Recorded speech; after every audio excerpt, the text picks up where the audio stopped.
मेरे दादाजी एक कहावत कहा करते थे, धोबी का कुत्ता ना घर का ना घाट का। सेम वही सिचुएशन मिडिल क्लास वालों की है, क्योंकि ना तो उन्हें सरकार पूछती है, ना उन्हें जनता पूछती है, ना उन्हें लोग पूछते हैं।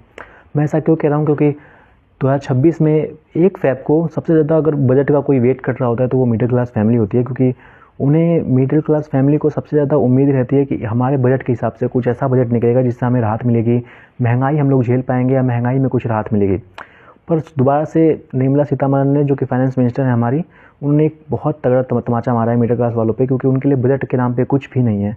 और लिटरली एक इंटरव्यू बहुत ज़्यादा वायरल चल रहा है, जिसमें कि एक रिपोर्टर उनसे पूछता है कि मिडिल क्लास के लिए क्या बजट है, तो वो उनका जवाब सुनिए क्या होता है। कि मिडिल क्लास के लिए बजट में क्या है, बजट में क्या है।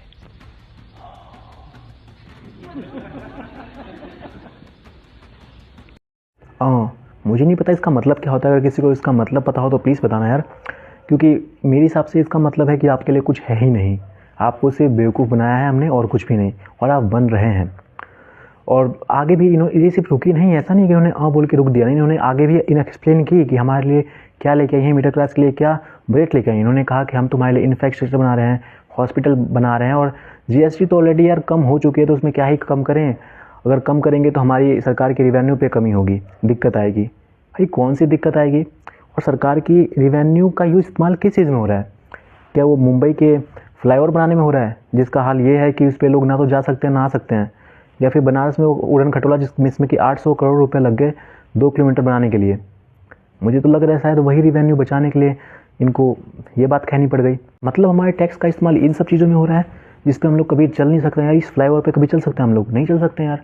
इस उड़न खटोले में चलने से पहले तो डर लगता है भाई, जब नेता लोग गिर जा रहे हैं तो हमारा क्या ही हाल होगा। हमारी ज़िंदगी की तो कोई वैल्यू ही नहीं है।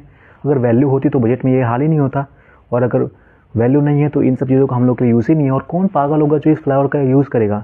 मतलब हमारे टैक्स का इस्तेमाल इसमें हुआ है। हमारे रिवेन्यू को बचाने के लिए, ये चीज़ बनाने के लिए इन्होंने रिवेन्यू बचाने की बात करी है। ये चीज़ें बनाने के लिए मतलब हमारी टैक्सेस और इनका रिवेन्यू गड़बड़ हो रहा है। भाई लिटरली समझ नहीं आता सरकार हमारे बारे में सोचती है या नहीं सोचती है, या फिर बस इग्नोर कर देती है। बस फ़ायदा जब होता है तब यूज़ करती है, फिर बाद में छोड़ देती है। कोई सरकार की बात कर रहा हूँ, लिटरली कोई भी सरकार, चाहे वो मोदी की सरकार हो, चाहे वो राहुल गांधी की सरकार हो, चाहे वो कोई भी सरकार हो, literally nobody think about middle class family. वो बस हमें चूसना जानती है, हमें बेवकूफ़ बनाना जानती है, और यही रियलिटी है। और हम लोग बन भी जाते हैं, क्योंकि अगर हमने कुछ सवाल उठाए होते तो इस बार का बजट में कुछ तो राहत होती मिडिल क्लास फैमिली के लिए। ये एक बार की बात नहीं है, हर बार की बात है भाई। जब भी बजट आता है मिडिल क्लास फैमिली को अंगूठा दिखा देती है सरकार। या तो पहली बात तो एक मिडिल क्लास फैमिली इतनी सेंसिटिव होती है ना कि छोटी छोटी चीज़ों में वो पैनिक कर लेती है। अब जैसे अब क्या है, SIR फॉर्म आ जाएगा, आधार कार्ड अपडेट आ जाएगा, पैन कार्ड अपडेट आ जाएगा, KYC आ जाएगा, सरकार लाती रहती है। इसमें उलझ जाता है मिडिल क्लास फैमिली, उसको सोचने के लिए उसका समय ही नहीं होता है। और सरकार चाहती भी है कि आप सोचो नहीं, खाली मत बैठो, आप बिजी रहो। और अगर ये चीज़ नहीं हो पाएगी तो समुदायों के बीच लड़ाई करा देगी। और भाई बहुत सारे लोग मैनिपुलेट हो जाते हैं, ब्रेन वॉश हो जाते हैं, और वो उन सब चीज़ों में लगे रह जाते हैं, जिसकी वजह से ही सब अपने हक की लड़ाई लड़ नहीं पाते हैं, दूसरी चीज़ों की लड़ाई लड़ने लग जाते हैं।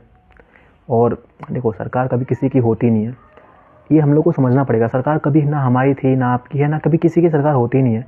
सरकार सिर्फ खुद की होती है। वो कभी भी फ़ायदा सोचेगी तो खुद का सोचेगी, हमारे लिए कभी सोचेगी नहीं। हाँ, ये हो सकता है कि अब अपने लिए बहुत फ़ायदा सोच लिया तो हमें लॉलीपॉप थमा देगी और हम लोग उसमें खुश हो जाएंगे भाई। और यही हालत है, और यही हालत रहेगी ना तो नेक्स्ट टाइम तो लॉलीपॉप भी नहीं थमाएगी सरकार। कह देगी कि बस यार तुम्हारे लिए बहुत कर दिया, तुम लोग इसी में खुश रहो या फिर मत खुश रहो, हमें कोई घंटा फ़र्क नहीं पड़ता है। तो अगर हम लोग अगर अपना हक नहीं मांगेंगे सरकार से, तो सरकार हम लोग के लिए अब कुछ भी अपने मन से तो करेगी नहीं भाई। यही रियलिटी है, यही सच्चाई है। और जो मैंने स्टार्टिंग में कहा बोली ना, मेरे जो दादा वाली की धोबी का कुत्ता ना घर का ना घाट का, वो बुरा मत माना, सब बेशक बेकार लग सकते हैं, पर जो मैं समझाना चाहता हूँ वो समझोगे तो लगेगा कि हाँ, मैं बात बिल्कुल सही कह रहा हूँ।